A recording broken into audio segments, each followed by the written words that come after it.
Cyrnéa. Radio Cyrnéa vous dit bonjour et toujours avec notre ami, mon cher Monsieur l'ancien. On a déjà fait une émission ensemble. Monsieur Joubert, Oui. ancien archiviste.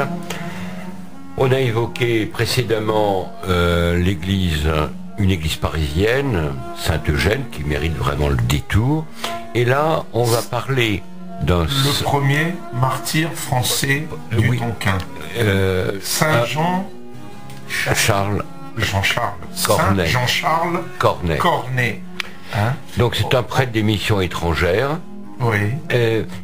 Qu'est-ce qui vous a attiré à écrire sa Je biographie? vois qu'on le résume en très peu de mots. Un homme ordinaire auquel sa foi exceptionnelle donne la dimension d'un géant. Qu'est-ce qui vous a attiré à consacrer du temps à écrire sa biographie et après à publier ses lettres? À l'exception de Saint-Eugène dont nous avons parlé dans une précédente émission, comme je l'ai dit tout à l'heure, je suis Loudunais. Et étant Loudunais, je me suis intéressé particulièrement aux personnages de ma ville natale Et qui ont marqué. vous n'avez pas fait un livre sur les possédés? Alors, il y a deux choses auxquelles je me suis engagé moralement de ne pas écrire. C'est Les possédés de Loudun. Pardonnez-moi de citer le nom, je le cite simplement et je n'en dirai pas plus, et une certaine Marie Bénard. Ah. Marie Bénard, que les jeunes ne connaissent pas, et qui dans les années 47-48 fut accusée d'avoir empoisonné 13 personnes de sa famille, et je m'empresse de dire qu'après plusieurs années d'incarcération, elle a été acquittée. Je ne sais même pas s'il n'y a pas eu un non-lieu. Bref, je ferme tout de suite la parenthèse pour justifier donc mon intérêt à Saint-Jean-Charles Cornet. Quand j'étais petit enfant, c'est-à-dire dans les années 40, juste après la guerre, parce que je suis né en 41, allant chaque dimanche à la messe dominicale avec ma grand-mère paternelle et ma sœur, nous allions à la fin de la messe faire une prière devant la statue, une grande statue qui est reproduite dans mon premier livre, qui était donc la statue du bienheureux Jean-Charles Cornet. Le bienheureux Jean-Charles Cornet, dont je vais avoir le plaisir de vous parler pendant ces instants passés ensemble, le bienheureux Jean-Charles Cornet fut canonisé avec 116 autres martyrs du Vietnam, puisque le Tonkin c'est le Vietnam du Nord, et fut canonisé donc par sa sainteté le pape Jean-Paul II le 19 juin 1988. Ce premier livre, puisqu'il y en a deux, ce premier livre, donc qui est l'édition critique des lettres de Saint Jean-Charles Cornet, est sorti de la maison Téqui pour la journée nationale des missions en octobre 1989. Ce livre, qui est l'édition critique des lettres, dis-je, comporte une soixantaine de lettres, dont certaines avaient fait l'objet d'éditions partielles. Le dernier ouvrage en date qui avait été publié remontait à 1904 par la nièce, une petite nièce du saint, qui avait publié cela avec son mari, qui s'appelait Pierre Blanchon, qui était un éminent juriste, qui a été bâtonnier de l'ordre des avocats à La Rochelle. Pourquoi La Rochelle? Puisque c'était la sœur aînée de Jean-Charles Cornet, Olympe Cornet, s'était mariée, c'est par elle que la descendance, la parenté de Jean-Charles est arrivée jusqu'à nous. Elle avait épousé un monsieur Guillemot de La Rochelle, et où la famille est bien représentée à La Rochelle même et dans les environs. Donc, pour en revenir à notre Jean-Charles Cornet, il naît à Loudun, et c'est la raison pour laquelle je me suis occupé de lui. Dans mon enfance, chaque dimanche, on allait prier devant sa statue. Et puis, quand est arrivé l'âge l'âge professionnel, où j'ai eu à ma disposition ce trésor documentaire que sont les archives nationales. Non pas qu'il y ait tellement d'archives aux archives nationales sur Jean-Charles Cornet, mais... Ça doit être plutôt aux missions étrangères. C'était uniquement aux missions étrangères. Pas uniquement. La famille avait gardé à peu près la moitié des lettres. Et cette moitié des lettres, il y en avait à peine la moitié qui avait été mal publiée. Alors, rappelez un peu ces dates. Il est né en février 1809. Et là j'anticipe un peu sur la fin tragique de notre cher Jean-Charles Cornet. Il fut exécuté par sentence de l'empereur d'Annam qui s'appelait Ming Mang, et une sentence absolument terrifiante de cruauté, puisque pourquoi ces pauvres missionnaires étaient-ils ainsi traqués? Parce que en promouvant la foi à Dieu, il bousculait l'ordre établi, l'ordre local. Et il fut considéré comme un criminel d'État, puisque une femme avait caché des armes près de son petit presbytère et ensuite l'avait dénoncé. Et la sentence de condamnation à mort a été absolument atroce. Il était condamné à ce qu'on appelle le supplice du Lantry. C'est absolument atroce. Il était condamné à être coupé aux bras et aux jambes, puis la tête. Vous imaginez dans les quelques secondes. Et dans une de ses lettres, c'est là qu'on peut parler d'une grâce du martyr. Quand il fut exécuté effectivement le 20 septembre 1837, après plus de 3 mois de captivité en cage, où il pouvait uniquement s'asseoir sans s'allonger, n'est-ce pas? Et donc ce malheureux, le mandarin qui commandait l'exécution le 20 septembre 1837 a dit d'abord la tête. Donc il a été décapité. Et après, ce fut une véritable boucherie, puisqu'il fut haché en morceaux. On a du mal à imaginer l'horreur d'un tel supplice. Alors ce petit bonhomme, ce petit Loudunais, élevé dans une famille très pieuse, les Cornet étaient d'origine loudunaise, et la maman de Jean-Charles Cornet, née Françoise Maillot, appartenait à une très ancienne famille du Saumurois. Une ancienne famille du Saumurois qui avait compté parmi ses membres un maire de Saumur, qui était d'ailleurs le parrain de Jean-Charles, et la célébrité de cette famille, qui c'était une famille très pieuse, dont le commerce, c'était le commerce des objets de piété, n'est-ce pas? Et ils avaient fait fortune, si j'ose dire, dans ce commerce. Et pour montrer la célébrité de cette famille, si quelques jours tel auditeur passe à Saumur, il pourra constater que l'un des quais de la Loire, à Saumur, ce beau château où il y a un musée de la porcelaine, etc., où vous avez l'école de cavalerie, l'école supérieure de cavalerie, bien sûr. Vous avez ce qu'on appelle le quai Maillot. L'un des quais de la Loire s'appelle le quai Maillot. Et donc, il était le fils de Françoise Maillot, issu de cette bonne famille.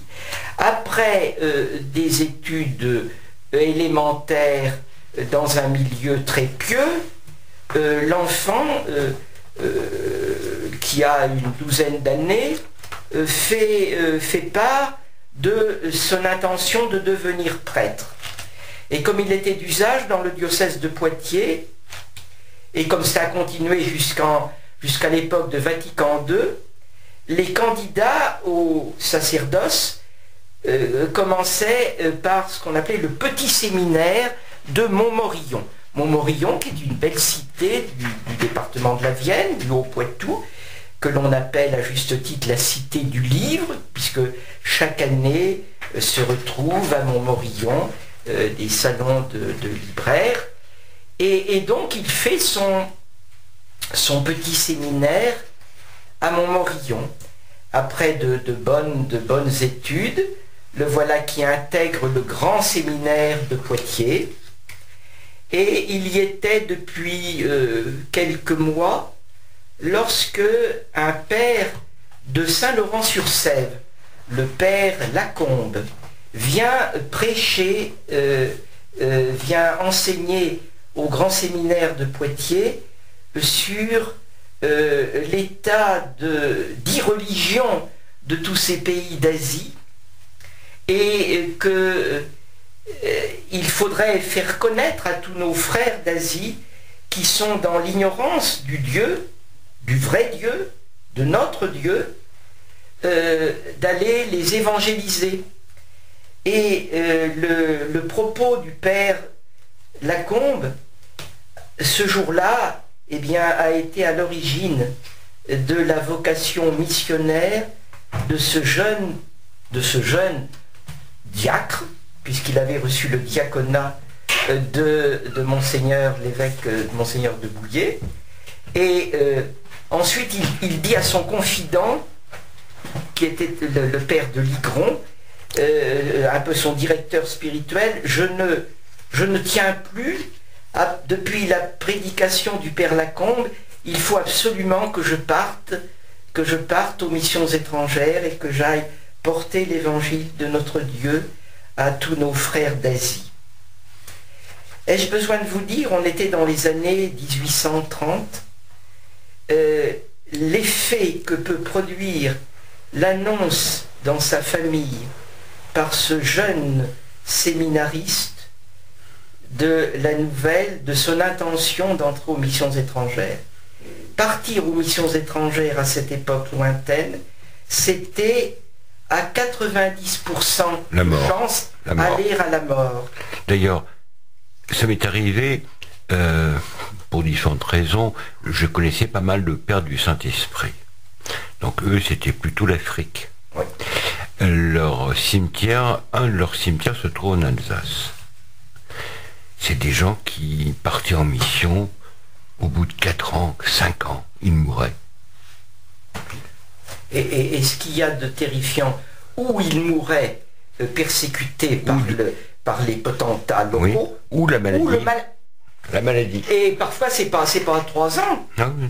Certains confrères de Jean-Charles sont morts, notamment, il est parti de Bordeaux en 1831, et l'un des 3, ils étaient 3, l'un meurt 15 jours après son arrivée, de maladie.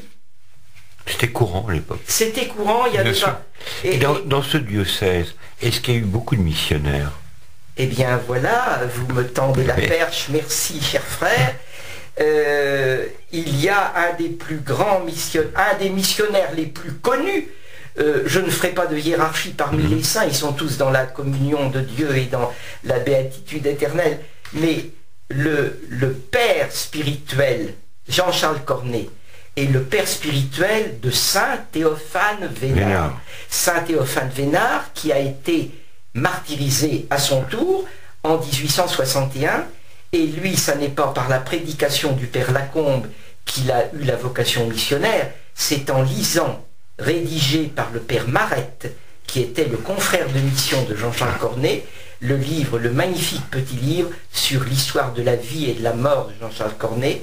Et on raconte toujours cette belle image dans ce lieu du Poitou qui est à une 30aine de kilomètres de Loudun et que je connais très bien. Et pas loin de Fontevraud. Et pas loin de Fontevraud, qui n'est pas loin de l'autre. Vous avez tout à fait raison. Eh bien, ce petit Théophane Vénard, il avait à l'époque 9 ans et il gardait ses chèvres sur la colline de Bel-Air, qui est une petite colline qui domine le ravissant petit village de Saint-Loup-sur-Thouet, qui, comme son nom l'indique, est traversé par la rivière le Thouet. Oui, une toute petite rivière. Une toute petite rivière. Et Saint Théophane Vénard lisant cette vie, et moi aussi je serai missionnaire, et moi aussi j'irai au Tonkin. Et en 1861, si ma mémoire est exacte, il a subi le même sort que Jean-Charles Cornet. Alors vous allez me dire tout de suite, comment se fait-il que Théophane Vénard, qui est le grand saint, si on peut mettre une hiérarchie parmi Qui est les plus saints, connu. est plus connu que son père spirituel, eh bien je vous donne la réponse tout de suite, c'est que c'était le saint préféré de Sainte Thérèse de Lisieux. Et que la petite sœur de Lisieux a emmené dans son aura de gloire par toute la terre, spécialement en Amérique du Sud, a emmené le nom de Saint Théophane Vénard. Mais chronologiquement, historiquement, alors si vous me permettez de rappeler une petite anecdote, j'ai beaucoup fréquenté à l'époque des bénédictins un des plus beaux lieux de monastère de France, l'abbaye d'Hautecombe sur le lac du Bourget. Qui est là, c'est maintenant déserté par les moines. Et déserté par les moines qui sont allés à Ganagobi. Et parmi ces moines se trouvait le père hôtelier qui portait, parce qu'il est mort, qui portait un nom illustre puisqu'il s'appelait Lacan. C'était le frère de l'autre. Et quand j'ai offert mon livre au père Lacan, qui était un homme délicieux, d'une culture, ai-je besoin de le dire, d'une culture de bénédictin, il me dit, ah mais je ne connaissais pas, je connaissais bien sûr Théophane Vénard, mais je ne connaissais pas l'étage au-dessus. Eh bien, l'étage au-dessus de ce saint universellement connu qui est Théophane Vénard, c'est précisément Jean-Charles Cornet. Alors, que dire de cet homme qui lui aussi n'a pas été épargné par la maladie, qui est à un moment donné est devenu presque aveugle, qui vivait vraiment comme une bête sauvage, traqué en permanence par les soldats de l'empereur, et qui la nuit allait baptiser, etc. En cachette. En cachette. Pour revenir aux lettres que vous avez publiées, je trouve que le style est très beau. Il écrit très bien. Très bien. Il écrit bien, mais puisque vous parlez de style, revenons une seconde à Théophane Vénard. Théophane Vénard avait un style plus fleuri et plus poétique encore. Plus empoulé. Absolument. Alors que là, je trouve, peut-être vous allez me contredire, l'influence de la spiritualité française. Moi je serais peut-être même plus drastique. C'est le fils d'un homme d'affaires. Ses parents étaient, son père était marchand de tissus. Le milieu de sa mère, dont j'ai évoqué tout à l'heure, une bonne famille de Saumur qui s'est enrichie dans le commerce d'objets de piété. C'est quelqu'un, Jean-Charles, c'est l'impression qu'il m'a fait. D'abord, c'est quelqu'un qui est gourmand. Il y a un passage où on parle, il demande qu'on lui envoie du miel, parce qu'il se délecte à manger du miel. Et c'est quelqu'un qui est très pratique et très concret. Et ceci n'est pas exclusif de cela. Il y a des lettres qui sont absolues, parmi les dernières bien sûr, qui sont admirables. Peut-être tout à l'heure lire un extrait. La dernière. Oui, mais il me semble qu'il a été marqué peut-être dans sa formation à l'école d'Ollier, la spiritualité française. Alors que Vénard, il y a un côté plus, je veux dire, plus romantique.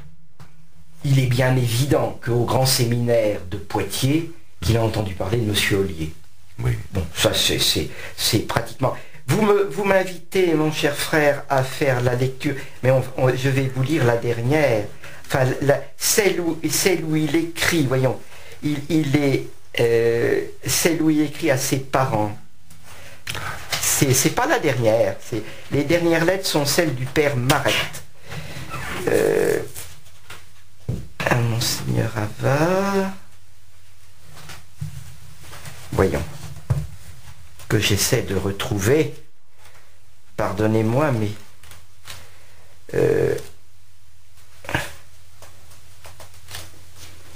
bon, ça c'est une très longue lettre à ses parents, il est hors de question de la lire.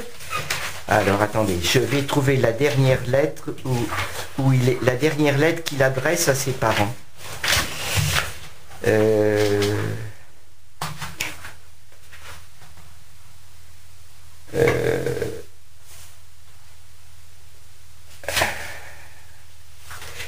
Il y en a encore une autre après, le père Marette.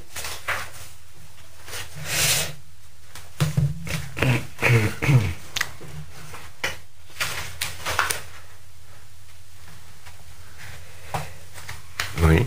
Et à l'époque, les gouvernements français n'intervenaient pas pour Bah, si, la peine de mort. Non, mais par contre, il favorisait les missions à l'étranger, même les gouvernements plus tard anticléricaux, parce que ça contribuait au rayonnement de la France. Alors une erreur que souvent beaucoup de personnes font en disant mais pourquoi il est allé avec l'armée? Alors un petit rappel chronologique et pour éviter surtout l'anachronisme, Jean-Charles Cornet a été supplicié le 20 septembre 1837 et l'armée française est arrivée au Tonkin en 1881. Donc il y avait quand même presque 50 ans d'écart, oui. Voilà. J'avais un grand-oncle, un frère à ma grand-mère qui avait fait le Tonkin. Alors Jean-Charles est arrêté depuis le mois de juin. Il est en cage et il sera exécuté, comme je l'ai dit tout à l'heure, le 20 septembre. Le 18 août, le dernier message. Mon cher père et ma chère mère, 18 août. Mon sang a déjà coulé dans les tourments. Oui, il évoque les précédentes séances où il est frappé, où effectivement il saigne. Et doit couler encore 2 ou 3 fois avant que je n'aie les 4 membres et la tête coupée. Il savait le supplice atroce auquel il allait être condamné. La pensée de la peine que vous ressentirez quand vous lirez ces détails m'a déjà fait verser des larmes, mais aussi la pensée que je serai dans le ciel à intercéder pour vous quand vous lirez cette lettre m'a consolé pour moi et pour vous. Ne plaignez point le jour de ma mort, il sera le plus heureux de ma vie, par la fin qu'il mettra à mes souffrances et le commencement qu'il sera de mon bonheur. Mes tourments même ne sont pas absolument cruels. On ne frappe que sur les fesses et la seconde fois quand la première est guérie. Il a de l'humour en plus. Je ne serai point pincé et tiraillé comme Monsieur Marchand. Pourquoi Monsieur Marchand? C'était un autre père des missions étrangères dont le supplice avait été on l'avait pelé. Long, très long et on l'avait pelé. Et en supposant qu'on me coupe les 4 membres, donc vous voyez, il était au courant du supplice. 4 hommes le font en même temps et le 5e coupe la tête.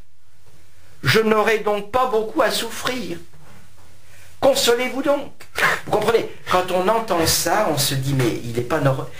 C'est pas un être qui est dans son état normal. C'est vraiment n'est-ce pas? On va me couper les 4 membres, puis la tête, mais eux, ils feront ça quasiment tout en même temps. Consolez-vous donc, n'est-ce pas? Je n'aurai donc pas... dans peu, mes souffrances seront terminées et je serai à vous attendre au ciel. Je suis avec l'affection et le respect filial, mon cher père et ma chère mère, votre fils, Jean-Charles Cornet, en cage le 18 août 1837. J'ajoute que c'était à peu près 1 mois avant sa mort. Alors, si vous permettez, j'ai mis une petite note, parce que vous savez, un archiviste, quand il édite quelque chose, il adore mettre des notes explicatives. Et je mets, cette lettre fut offerte aux petites sœurs des pauvres par Louise Cornet, dont l'image est dans le second ouvrage que vous avez près de vous, la plus jeune sœur du martyr. Encollée sur une feuille d'étamine destinée à compenser l'extrême fragilité du papier, c'est un papier de soie très mince, elle est conservée dans un reliquaire à la maison mère de leur congrégation. Cet ultime message à ses parents, remarquable tout à la fois par l'émotion soutenue qu'il a inspirée et par la sérénité qui en émane, suscita les observations suivantes du père Marette dans la relation du martyr de son glorieux confrère. Qui n'admirera le courage et la piété filiale du martyr qui, pour consoler ses parents, a le talent de pallier la douleur même des supplices. C'est une remarque du reste qui n'a échappé ici à personne. Ce même homme qui ne cessait naguère de parler de ces mots, parce qu'il a beaucoup souffert, il a été aveugle même, soumis à une si rude épreuve, n'a presque pas poussé un soupir, il n'a pas même cessé d'être gai, l'effet de la grâce divine était sensible en lui. Un dernier mot sur ce grand homme que vous avez, qui est un peu de votre région. En mot de conclusion, qu'est-ce que vous... Eh bien, vous voyez, un de mes défauts ou une qualité, c'est quand j'aborde un personnage historique. D'abord, j'aime bien savoir où il repose. J'aime bien savoir. Et puis, je contacte tout de suite, je fais la généalogie. Ça... Et j'ai recherché, comme pour François nous avons évoqué tout à l'heure, pour Jean-Charles Cornet, j'ai recherché la descendance d'Olympe Cornet, Madame Guillemot, qui était la sœur de Jean-Charles. Et j'ai parmi mes très bons amis, très grands amis, avec certains d'entre eux, je vais dîner un de ces soirs, donc les arrière-petits-neveux de Jean-Charles Cornet. Et je sais que quand je rencontre ces gens-là, quand je serre leurs mains, eh bien, je serre des mains qui sont habitées par l'esprit et par le sang de ce grand saint. Et évidemment, les missions étrangères, je ne dirais pas c'est ma seconde maison, mais j'y ai mes entrées aussi. J'adore un des plus beaux jardins du 7e arrondissement, les cérémonies dans ce bel endroit, où là aussi on sent que souffle l'esprit. Il m'est arrivé d'aller, on m'a présenté la chambre, dans toutes les chambres du séminaire des missions étrangères qui ont, pendant un temps, fut-il court, hébergé tel ou tel martyr, depuis canonisé, il y a une plaque qui rappelle leur souvenir.